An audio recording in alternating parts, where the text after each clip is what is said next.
Hi hello welcome back to my channel Kavitha designers. ಹೇಗಿದ್ದೀರಾ ಎಲ್ಲರೂ? ಇವತ್ತು ನಾನು ನಿಮಗೆ ಆರಿ ವರ್ಕಲ್ಲಿ round shape padded load stitch ಹೇಗೆ ಹಾಕೋದು ಅಂತ ತೋರಿಸ್ತಾ ಇದ್ದೀನಿ. ಸ್ಟಾರ್ಟ್ ಮಾಡೋಕ್ಕಿಂತ ಮುಂಚೆ ಯಾರೆಲ್ಲ ನನ್ನ ಚಾನಲ್ನ ಫಸ್ಟ್ ಟೈಮ್ ನೋಡ್ತಾ ಇದ್ದೀರಾ ದಯವಿಟ್ಟು ಸಬ್ಸ್ಕ್ರೈಬ್ ಮಾಡ್ಕೊಂಡು ನೋಡಿ, ಹಾಗೆ ಸಪೋರ್ಟ್ ಮಾಡಿ. ನನ್ನ ಚಾನಲಲ್ಲಿ ಫ್ರೀ ಆರಿ ಎಂಬ್ರಾಯ್ಡ್ರಿ ಕ್ಲಾಸಸ್ನ ಹೇಳ್ಕೊಡ್ತಾ ಇರ್ತೀನಿ. ಬೇಸಿಕ್ ಟು ಅಡ್ವಾನ್ಸ್ ಲೆವೆಲಲ್ಲಿ ಆಲ್ರೆಡಿ ತುಂಬಾ ಕ್ಲಾಸಸ್ ಆಗಿದ್ದಾವೆ. ಪ್ಲೇಲಿಸ್ಟ್ ಕೂಡ ಮಾಡಿ ಹಾಕಿದ್ದೀನಿ. ಆಸಕ್ತಿ ಇದ್ದವರು ಕಲಿಬೋದು, ಹಾಗೆ ಫ್ಯಾಮಿಲಿ ಆ್ಯಂಡ್ ಫ್ರೆಂಡ್ಸಿಗೆ ಶೇರ್ ಮಾಡಿ. ಬನ್ನಿ ಸ್ಟಾರ್ಟ್ ಮಾಡೋಣ. ನಾನು ಈ ಥರ ರೌಂಡ್ ಶೇಪಲ್ಲಿ ಡ್ರಾ ಮಾಡ್ಕೊಂಡಿದ್ದೀನಿ. ಹಾಗೆ ಪೈಪಿಂಗ್ ಥ್ರೆಡ್ಡನ್ನು 2 ಲೇಯರಲ್ಲಿ ಫ್ಯಾಬ್ರಿಕ್ ಗ್ಲೂ ಹಾಕಿಬಿಟ್ಟು ಅಂಟಿಸ್ಕೊಳ್ತಾ ಇದ್ದೀನಿ.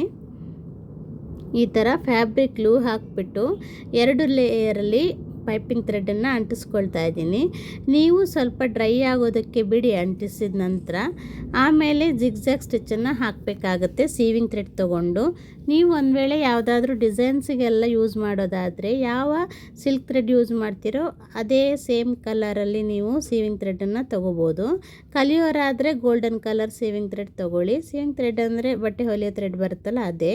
ಮತ್ತು ಈ ಥರ ಎಲ್ಲಿ ಜಾಯಿಂಟ್ ಇದೆಯೋ ಆ ಜಾಗದಲ್ಲಿ ಸ್ವಲ್ಪ ಜಾಸ್ತಿನೇ ಜಿಗ್ಜ್ಯಾಗ್ ಹಾಕ್ಕೊಳ್ಳಿ. ಯಾಕೆಂದರೆ ಅದು ಸ್ವಲ್ಪ ಪೈಪಿಂಗ್ ಥ್ರೆಡ್ ಇದು ಹಿಂಚ್ಕೊಳ್ಳುತ್ತೆ. ಇಲ್ಲ ಅಂದರೆ ಗಮ್ ಹಾಕಿದ್ದು ಬಿಟ್ಕೋಬಾರ್ದಂತ ಅಷ್ಟೇ. ನಾನು ಗಮ್ ಡ್ರೈ ಆಗೋಕ್ಕಿಂತ ಮುಂಚೆನೇ ಹಾಕ್ಕೊಳ್ತಾ ಇದ್ದೀನಿ. ನೀವು ಡ್ರೈ ಆಗೋ ತನಕ ವೆಯ್ಟ್ ಮಾಡಿ. ಓಕೆ, ಈ ಥರ ಜಿಗ್ಜ್ಯಾಗ್ ಸ್ಟಿಚ್ಚಸನ್ನು ಹಾಕ್ಕೊಳ್ಳಿ. ಜಿಗ್ಜ್ಯಾಗ್ ಸ್ಟಿಚ್ಚು ಹಾಕಿದ ನಂತರ ರೌಂಡನ್ನು ಮಾರ್ಕ್ ಮಾಡ್ಕೊಳ್ಳಿ. ಏಕೆಂದರೆ ನಿಮ್ಮದು ಸ್ಟಿಚ್ ಏನಿದೆ ಅದೆಲ್ಲ ಕರೆಕ್ಟಾಗಿ ಏನು ಲೈನ್ಸ್ ಹಾಕಿರ್ತೀರ ಅದ್ರ ಮೇಲೇ ಬರಲಿ ಅಂತ ಅಷ್ಟೇ. ಫಿನಿಶಿಂಗ್ ನೀಟಾಗಿ ಬರುತ್ತೆ. ಫಸ್ಟ್ ಕಲಿಯೋರಿಗೋಸ್ಕರ ಅಷ್ಟೇ ಈ ಟ್ರಿಕ್ಸ್ ಎಲ್ಲ. ಆಮೇಲೆ ನೀವು ಕಲಿತಾದ ನಂತರ ನಿಮಗೆ ಪ್ರಾಕ್ಟೀಸ್ ಆಗಿರುತ್ತೆ. ಈಗ 1 by 1 ಕಲಿತಾ ಬರ್ತಾ ಇರುವಾಗಲೇ ನೀವು ಆಲ್ರೆಡಿ ಪ್ರಾಕ್ಟೀಸ್ ಆಗಿಬಿಟ್ಟಿರ್ತೀರ. ಆವಾಗ ನಿಮಗೆ ಈ ಥರ ಎಲ್ಲ ಮಾರ್ಕಿಂಗ್ ಎಲ್ಲ ಮಾಡಿಕೊಂಡು ಕಲಿಯೋ ಅವಶ್ಯಕತೆ ಇರಲ್ಲ. ಆದರೂ ಫಸ್ಟ್ ಕಲಿಯೋರಿಗೆ ಫಿನಿಶಿಂಗ್ ಹೇಗೆ ನೀಟಾಗಿ ಬರುತ್ತೆ ಅಂತ ಒಂದು ಅಂದಾಜಿಗೋಸ್ಕರ. ಓಕೆ ನೋಡಿ, ಸ್ಟಿಚ್ಚಸ್ ಈ ಥರ ಕ್ರಾಸ್ ಆಗಿ ಬರಬೇಕು. ಸಿಲ್ಕ್ ಥ್ರೆಡ್ಡು ಡಬಲ್ ಸ್ಟ್ಯಾಂಡ್ ತೊಗೊಳ್ಳಿ. ನೀಡಲ್ಲು 13 ಅಥವಾ 14 ಎರಡು ಕೂಡ ನಡೆಯುತ್ತೆ. ನೋಡಿ, ಕ್ರಾಸ್ ಆಗಿ ಸ್ಟಾರ್ಟ್ ಮಾಡಿ, ಆವಾಗಲೇ ಫಿನಿಶಿಂಗ್ ಚೆನ್ನಾಗಿ ಬರೋದು. ಕೆಳಗಡೆ ಲೈನ್ಸಲ್ಲಿ ಲೈನ್ ಮೇಲೆ ಸ್ಟಾರ್ಟ್ ಮಾಡಿ ಒಳಗೆ ಬರುವಾಗ ಫಸ್ಟ್ ಒಂದು ಸ್ಟಿಚ್ಚು ಅದ್ರ ಮೇಲ್ಗಡೆನೇ ಇನ್ನೊಂದು ಲಾಕ್ ಸ್ಟಿಚ್ ಹಾಕಬೇಕು. ಆ ಥರ ಕೆಳಗಡೆ ಹೋಗುವಾಗ ಲೈನ್ ಮೇಲೆ ಒಂದು ಸ್ಟಿಚ್ಚು, ಹಾಗೆ ಕೆಳಗೆ ಒಂದು ಸ್ಟಿಚ್ಚು. ಮೇಲೆ ಬರುವಾಗ ಶೈನ್ ಹಾಕಿಬಿಟ್ಟು ಶೈನ್ ಮೇಲೇ ಮತ್ತೊಂದು ನೆಕ್ಸ್ಟು ಒಂದು ಸಣ್ಣ ಸ್ಟಿಚ್ ಅಂದರೆ ಲಾಕ್ ಸ್ಟಿಚ್ಚು. ಮತ್ತು ಕೆಳಗೆ ಹೋಗುವಾಗ ಚೈನ್ ಹಾಕಿಬಿಟ್ಟು ಕೆಳಗಡೆಯಿಂದ ಲಾಕ್ ಚೈನ್ ಹಾಕಬೇಕು. ಓಕೆ, ಒಟ್ಟಿನಲ್ಲಿ ನಿಮ್ಮ ಫಿಲ್ಲಿಂಗ್ ಏನಿದ್ರು ಕ್ರಾಸ್ ಆಗಿ ಬರಬೇಕಾಗತ್ತೆ. ಈ ಥರ ಕ್ರಾಸ್ ಆಗಿ, ತುಂಬ ಕ್ರಾಸ್ ತೊಗೋಬೇಡಿ. ಸ್ವಲ್ಪ ನಾನು ತೊಗೊಂಡಿದ್ದೀನಿ ನೋಡಿ, ಆ ಕ್ರಾಸನ್ನು ತೊಗೊಳ್ಳಿ ಸಾಕಾಗುತ್ತೆ. ತುಂಬಾ ಕ್ರಾಸ್ ತೊಗೊಳಕ್ಕೆ ಹೋಗಬೇಡಿ. ಈಗ ನಾನು ಆಲ್ರೆಡಿ ವಿ ನೆಕ್ಕು ಮತ್ತು ಸ್ವೀಟ್ ಆರ್ಟ್ ನೆಕ್ಕು ಸ್ಕ್ವಯರೆಲ್ಲ ತೋರಿಸಿದ್ನಲ್ವ, ಅದರಲ್ಲಿ ಕ್ರಾಸ್ ತೊಗೊಂಡಷ್ಟು ತೊಗೊಳ್ಳೋದೇನು ಬೇಡ. ಲೈಟಾಗಿ ಕ್ರಾಸ್ ತೊಗೊಳ್ಳಿ. ಓಕೆ, ಇದೇ ಥರನೇ ಫುಲ್ ರೌಂಡಾಗಿ ಹಾಕ್ಕೊಂಡು ಬನ್ನಿ. ಎಲ್ಲೂ ಕೂಡ ಏನೂ ಚೇಂಜಸ್ ಮಾಡಲಿಕ್ಕಿರಲ್ಲ. ಅದೇ ನಿಮಗೆ V neck sweetheart square ಬೇರೆ ಬೇರೆ ಆದರೆ ಸ್ವಲ್ಪ ಟರ್ನಿಂಗ್ ಪಾಯಿಂಟ್ಸಲ್ಲೆಲ್ಲ ಸ್ವಲ್ಪ ನೀವು ಫ್ಲ್ಯಾಟ್ ಲೋಡ್ ಸ್ಟಿಚ್ಚನ್ನು ಯೂಸ್ ಮಾಡ್ಕೋಬೇಕಾಗತ್ತೆ. ಆದರೆ ಈ ಥರ ರೌಂಡಲ್ಲಿ ಮತ್ತು ಯು ಶೇಪಲ್ಲಿ ಏನು ಚೇಂಜಸ್ ಇರಲ್ಲ, ಸುಮ್ಮನೆ ಹಾಕ್ಕೊಳ್ತಾ ಹೋಗಿಬಿಡಿ. ಓಕೆ, ಈ ಥರ ಹಾಕ್ಕೊಳ್ತಾ ಹೋಗಿ ಹೀಗೇ ರೌಂಡ್ವರೆಗೂ ಹಾಕ್ಕೊಳ್ತಾ ಬನ್ನಿ. ಎಲ್ಲರೂ ಪ್ರಾಕ್ಟೀಸ್ ಮಾಡ್ತಾ ಇದ್ದೀರಲ್ವ, ಮನೇಲಿ ಒಂದು 2 hour ಆದರೂ ಪ್ರಾಕ್ಟೀಸ್ ಮಾಡಬೇಕು. ಓಕೆ, ಆವಾಗಲೇ ಕೈ ಚೆನ್ನಾಗಿ ಕೂತ್ಕೊಳ್ಳುತ್ತೆ. ಇದು ಏನು ಗೊತ್ತಾ, ಇದೆಲ್ಲ ನಾನು ಜಸ್ಟ್ ಮೋಟಿಫೈ ಅಂದರೆ ಈ ಥರ ಎಲ್ಲ ಪ್ಯಾಡೆಡ್ ಲೋಡ್ ಬಂದಾಗ ಹೇಗೆ ಫಿನಿಶಿಂಗ್ ಕೊಡಬೇಕು, ಹೇಗೆ ಸ್ಟಾರ್ಟ್ ಮಾಡಬೇಕು, ಮಧ್ಯದಲ್ಲೆಲ್ಲ ಕರ್ವ್ ಟೈಮ್ ಬಂದಾಗ ಬೆಂಡೆಲ್ಲ ಬಂದಾಗ ಹೇಗೆ ಬ್ಯಾಲೆನ್ಸ್ ಮಾಡಬೇಕಂತ ತೋರಿಸ್ಬೇಕಾಗಿತ್ತು. ಅದಕ್ಕೆ ನಾನು ತೋರಿಸ್ತಾ ಇದ್ದೀನಿ. ಸಿಲ್ಕ್ ಥ್ರೆಡ್ ಸ್ಟಿಚ್ಚಸ್ ಎಲ್ಲ ಆಲ್ರೆಡಿ ಕಂಪ್ಲೀಟ್ ಆಗಿದ್ದಾವೆ. ಈಗ ಸಿಲ್ಕ್ ಥ್ರೆಡ್ ಸ್ಟಿಚ್ ಈ ಮೋಟಿಫೈಸ್ ಒಂದು 4-5 ಹೇಳಿದ್ದೀನಿ. ಅದರ ನಂತರ ನಾನು ನಿಮಗೆ ಮಿರರ್ ವರ್ಕ್ ಸ್ಟಾರ್ಟ್ ಮಾಡ್ತೀನಿ. ನೀವು ಮಿರರ್ ವರ್ಕು ಬೀಡ್ ವರ್ಕ್ ಕಲಿತ ನಂತರ ನೀವು ಬ್ಲೌಸಿಗೆ ಆರಾಮಾಗಿ ಡಿಸೈನ್ಸ್ ಎಲ್ಲ ಹಾಕ್ಬೋದು. ಅದಕ್ಕೆ ನೀವು ಜರ್ದೋಸಿ ಎಲ್ಲ ಕಲಿಲೇಬೇಕಂತೇನಿಲ್ಲ. ಜರ್ದೋಸಿ ಎಲ್ಲ ನೆಕ್ಸ್ಟ್ ಕ್ಲಾಸ್ ಕೊಡ್ತೀನಿ ನಾನು. ಬೇಸಿಕ್ಕೆಲ್ಲ ಮುಗಿಲಿ, ಆಮೇಲೆ ಅಡ್ವಾನ್ಸಲ್ಲಿ ಕೊಡ್ತಾ ಹೋಗ್ತೀನಿ ಎಲ್ಲ. ಆಗ ನೀವು ಪ್ರಾಕ್ಟೀಸ್ ಮಾಡ್ಕೊಳ್ಳಿ. ಈಗ ನೀವು ಫಸ್ಟು ಸಿಲ್ಕ್ ಥ್ರೆಡ್ ಯಾಕೆ ತೋರಿಸ್ತಾ ಇದ್ದೀನಿ ಅಂದರೆ, ಸಿಲ್ಕ್ ಥ್ರೆಡ್ ಸ್ಟಿಚಸ್ ಎಲ್ಲ ಸ್ವಲ್ಪ ಕಷ್ಟ ಇರೋದನ್ನು ಫಸ್ಟ್ ಕಲ್ತ್ಕೊಂಬಿಟ್ರೆ ಆಮೇಲೆ ಈಸಿ ಇರೋದನ್ನು ಬೇಗ ಬೇಗ ಕಲ್ತ್ಬಿಡ್ಬೋದಲ್ವ. ಆಮೇಲೆ ನಿಮಗೆ ಕಲಿಯೋ ಅವಶ್ಯಕತೆ ಇರಲ್ಲ. ಈಸಿ ಇರೋದನ್ನು ಕಲ್ತ್ಬಿಟ್ಟು ಚಿಕ್ಕ ಪುಟ್ಟ ಡಿಸೈನ್ ಹಾಕ್ತಾ ಕೂತ್ಕೊಂಡ್ಬಿಟ್ರೆ ಆಮೇಲೆ ನಿಮಗೆ ಕಷ್ಟ ಇರೋದೆಲ್ಲ ಕಸ್ಟಮರು ಸಿಲ್ಕ್ ಥ್ರೆಡ್ ವರ್ಕೆಲ್ಲ ಹೇಳಿದರೆ ನಿಮಗೆ ಕಷ್ಟ ಆಗುತ್ತಲ್ವ. ಅದಕ್ಕೆ ಫಸ್ಟೇ ನೀವು ಸಿಲ್ಕ್ ಥ್ರೆಡ್ಡನ್ನು ಕಲ್ತ್ಕೊಂಡ್ಬಿಟ್ರೆ ಏನೇನಿದೆ ಅದೆಲ್ಲ ಸ್ಟಿಚಸ್ಸು, ಆಮೇಲೆ ನಿಮಗೆ ಈಸಿ ಆಗುತ್ತೆ ಬೇರೆ ವರ್ಕೆಲ್ಲ ಮಾಡಲಿಕ್ಕೆ. ಓಕೆನಾ.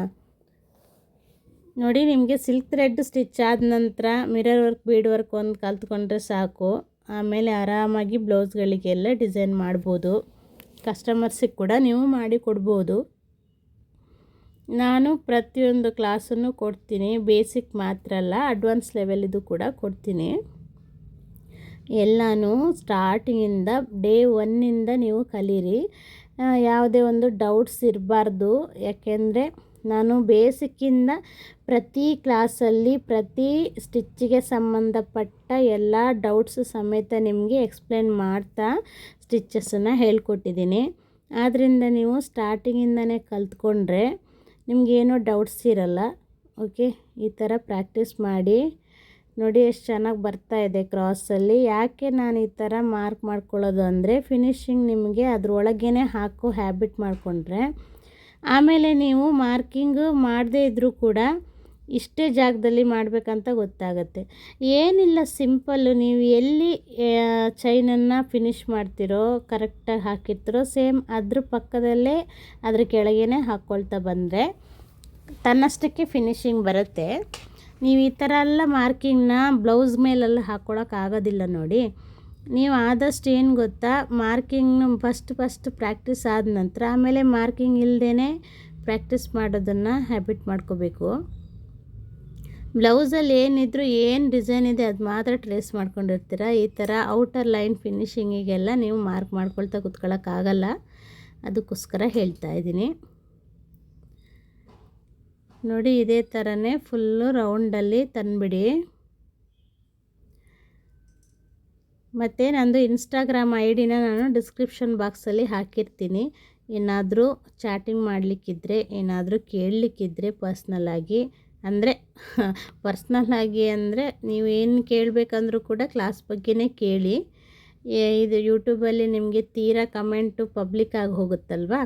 ನೀವೇನೇ ಪಬ್ಲಿಕ್ಕಲ್ಲಿ ಏನೇ ಕಮೆಂಟ್ ಮಾಡಿದ್ರೂ ಎಲ್ಲರೂ ನೋಡ್ತಾರೆ. ಅದೇ ನಿಮಗೆ ಕ್ಲಾಸಿಗೆ ಸಂಬಂಧಪಟ್ಟಿರೋದೇ ಬೇರೆ ಥರ ಏನಾದರೂ ಕೇಳಲಿಕ್ಕಿದ್ರೆ, ಮಾತಾಡಲಿಕ್ಕಿದ್ರೆ ಇನ್ಸ್ಟಾಗ್ರಾಮ್ ಐಡಿ ನಾನು ಡಿಸ್ಕ್ರಿಪ್ಷನ್ ಬಾಕ್ಸಲ್ಲಿ ಹಾಕಿದ್ದೀನಿ. ಫಾಲೋ ಮಾಡಿ. ಹಾಗೆ ಅದರಲ್ಲಿ ನನಗೆ ಚಾಟ್ ಮಾಡ್ಬೋದು. ನಾನು ಖಂಡಿತ ರಿಪ್ಲೈ ಮಾಡ್ತೀನಿ. ಹಾಗೆ ವಿಡಿಯೋಗೊಂದು ಲೈಕ್ ಕೊಡದೆ ಹೋಗಬೇಡಿ. ಯಾಕೆಂದರೆ ನೀವು ಕೊಡೋ ಒಂದು ಲೈಕಿಂದ ಈ ವಿಡಿಯೋ ಇನ್ನಷ್ಟು ಜನಕ್ಕೆ ಶೇರ್ ಆಗುತ್ತೆ. ಆಗ ಕಲಿಯೋರು, ಆಸಕ್ತಿ ಇದ್ದವರು ಕಲ್ತ್ಕೊಳ್ತಾರೆ. ಓಕೆ, ವಿಡಿಯೋಗೆ ಒಂದು ಲೈಕ್ ಕೊಡಿ. ಏನಾದರೂ ಡೌಟ್ಸ್ ಇದ್ದರೆ ಕಮೆಂಟ್ ಮಾಡಿ. ಹಾಗೆ ಯಾರಾದರೂ ಕಲಿಯೋ ಆಸಕ್ತಿ ಇದ್ದವರು, ಫ್ಯಾಮಿಲಿ ಆ್ಯಂಡ್ ಫ್ರೆಂಡ್ಸ್ ಇದ್ದರೆ ಶೇರ್ ಮಾಡಿ. ನೋಡಿ, ರೌಂಡು ಹಾಕ್ಕೊಂಡು ಬಂದೆ. ನೋಡಿ, ಇದೇ ಥರ ಫಿನಿಶಿಂಗಲ್ಲಿ ನೀವು ಕೂಡ ಟ್ರೈ ಮಾಡಿ. ಏನಂದರೆ, ನೀವು ಮನೆಯಲ್ಲಿ ಒಂದು ಸ್ಟಿಚ್ಚನ್ನು ಟ್ರೈ ಮಾಡ್ತಾಯಿದ್ದೀರಿ ಅಂದರೆ ನೀವು ತುಂಬ ಸ್ಲೋ ಆದರೂ ಪರವಾಗಿಲ್ಲ, ಕರೆಕ್ಟಾಗಿ ಫಿನಿಶಿಂಗ್ ಬರೋ ಹಾಗೆ ನೀವು ವರ್ಕ್ ಮಾಡಬೇಕು. ಏನೋ ಮುಗ್ದು ಹೋಗಲಿ, ಬೇಗ ಬೇಗ ಸ್ಟಿಚ್ಚಸ್ ಎಲ್ಲ ಕಲ್ತಾಗ್ಬಿಡಲಿ ಅಂತ ಹೇಗೇಗೋ ಮಾಡೋಕ್ಕೆ ಹೋಗಬೇಡಿ. ಒಂದು ಸ್ಟಿಚ್ಚನ್ನು ಪ್ರಾಕ್ಟೀಸ್ ಮಾಡ್ತಿದ್ದೀರಿ ಅಂದರೆ ಆ ಸ್ಟಿಚ್ಚು ಕರೆಕ್ಟ್ ಫಿನಿಶಿಂಗ್ ಬರುತ್ತೆ. ತುಂಬ ಪೇಷನ್ಸಲ್ಲಿ ಸ್ಲೋ ಆಗಿ ಮಾಡಿದರೆ ಖಂಡಿತ ಬರುತ್ತೆ. ಬೇಗ ಬೇಗ ಆಗೋಗ್ಬಿಡ್ಬೇಕು ಅಂತ ಗಡಿಬಿಡಿ ಯೋಚನೆಯಲ್ಲಿದ್ದರೆ ಅದು ಖಂಡಿತ ಪರ್ಫೆಕ್ಟಾಗಿ ಬರಲ್ಲ. ನಿಧಾನ ಆದರೂ ಪರವಾಗಿಲ್ಲ, ಫಿನಿಶಿಂಗ್ ಚೆನ್ನಾಗಿ ಬರಲಿ ಅಂತ ಕೂಲಾಗಿ ಪೇಷನ್ಸಲ್ಲಿ ಪ್ರಾಕ್ಟೀಸ್ ಮಾಡಿ. ನೋಡಿ, ಎಂಡಿಗೆ ಬರುವಾಗ ನೋಡಿ ಸೇಮ್ ಅದೇ ಥರನೇ ಕ್ರಾಸ್ ಆಗಿಯೇ ತೊಗೊಂಡು ಹೋಗಿದ್ನಲ್ಲ, ಕ್ರಾಸ್ ಆಗಿಯೇ ಬಂತು.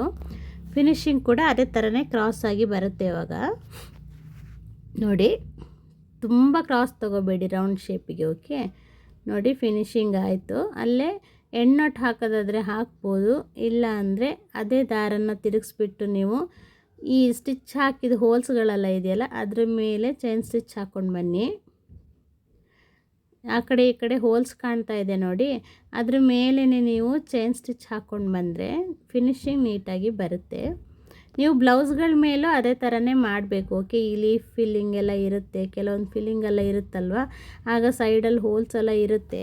ಆಗ ನೀವು ಈ ಥರ ಚೈನ್ ಸ್ಟಿಚ್ ಹಾಕಿ ಅದ್ರ ಮೇಲೆ ಕವರ್ ಮಾಡಿದರೆ ಫಿನಿಶಿಂಗ್ ನೀಟಾಗಿ ಬರುತ್ತೆ. ಓಕೆನಾ, ನಾನು ನಿಮಗೆ ಬ್ಲೌಸ್ ಡಿಸೈನ್ಸ್ ಎಲ್ಲ ಹೇಳ್ತೀನಿ. ಹೇಳುವಾಗ ನಿಮಗೆ ಪ್ರತಿಯೊಂದು ಟ್ರಿಕ್ಸ್ ಎಲ್ಲ ಹೇಳ್ಕೊಡ್ತಾನೆ ನಿಮಗೆ ಡಿಸೈನ್ ಸ್ಟಾರ್ಟ್ ಮಾಡ್ತೀನಿ. ಈಗ ಬೇಸಿಕ್ ಕ್ಲಾಸ್ ಕೊಡ್ತಾ ಇದ್ದೀನಲ್ವ, ಅದನ್ನು ಕಂಪ್ಲೀಟ್ ಆಗಲಿ ಅಂತ ನಾನು ಬ್ಲೌಸ್ ಡಿಸೈನಿಗೆ ಇನ್ನೂ ಹೋಗಿಲ್ಲ. ಆ ನಂತರ ತೋರಿಸ್ತೀನಿ.